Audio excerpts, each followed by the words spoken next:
salamat sa pakikinig. E-comment sa baba ang storya na gusto nyong marinig. Huwag kalimutang mag-subscribe. Next voter please, yung sigaw ng matandang poll watcher na may hawak na master list. Pagod na ang mga mata niya pero determinado pa ring tiyakin na maayos ang proseso. Lumapit ako, ipinakita ang aking ID at kinuha ang aking balota. Sa loob ng maliit at mabigat na cubicle, tiningnan ko ang mga pangalan, isang malalim na hininga. Ito na.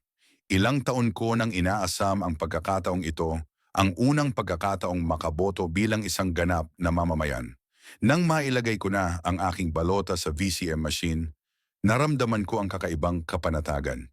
Tapos na ako, bulong ko sa sarili. Pero bago ko man mabuo ang ngiti sa aking mga labi, may narinig akong malakas na sigaw mula sa labas. Putangina, may nananakal! Lumabas ako ng precinct at nakita ang isang eksena na parang galing sa pelikula.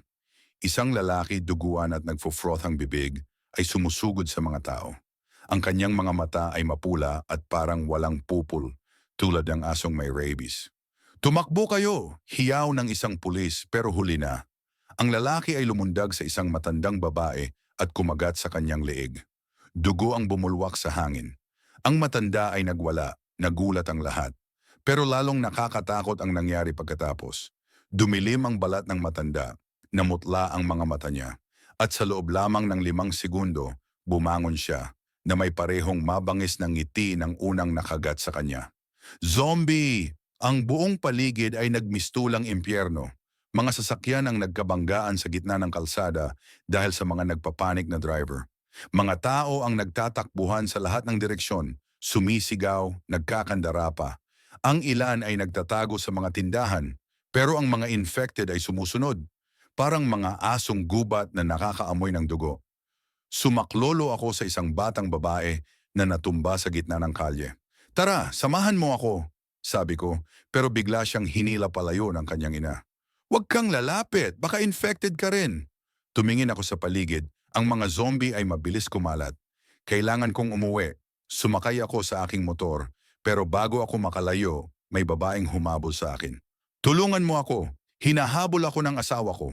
Lumingon ako, at nakita ko ang isang lalaking may sirasirang panga, duguan ng kamiseta at nagmamadaling lumapit sa amin.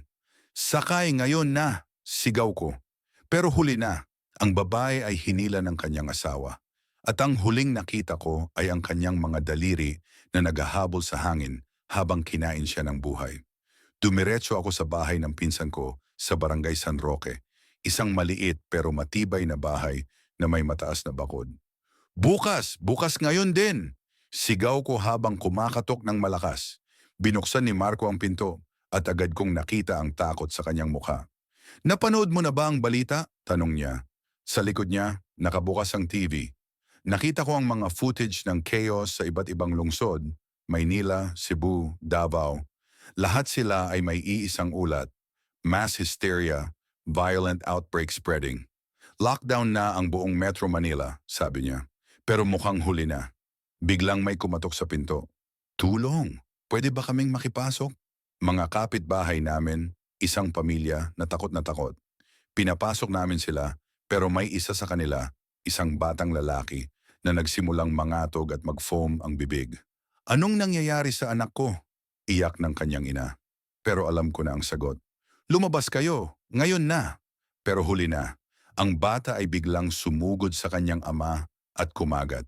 Nagsara kami sa loob ng kwarto ni Marco, naghahanda ng mga kutsilyo at anumang pwedeng pandepensa. Sa labas naririnig namin ang mga sigaw at tungol ng mga infected. Anong gagawin natin? Tanong ng isa naming kapitbahay, nanginginig sa takot. Tiningnan ko ang aking kamay, nakahawak pa rin ako ng resibo ng aking pagboto. Mabubuhay tayo, sabi ko. At pagkatapos nito, babangon tayo. Sa unang 12 oras ng zombie outbreak, natutunan ko ang 2 bagay. Ang mga tao ang pinakadelikadong kalaban, hindi lang ang mga infected. Ang pagiging botante ay hindi lang tungkol sa eleksyon, kundi sa pagpili kung paano tayo mabubuhay pagkatapos nito. Habang nagdidilim ang langit at lumalakas ang mga hiyawan sa labas, ipinangako ko sa sarili, lalaban ako.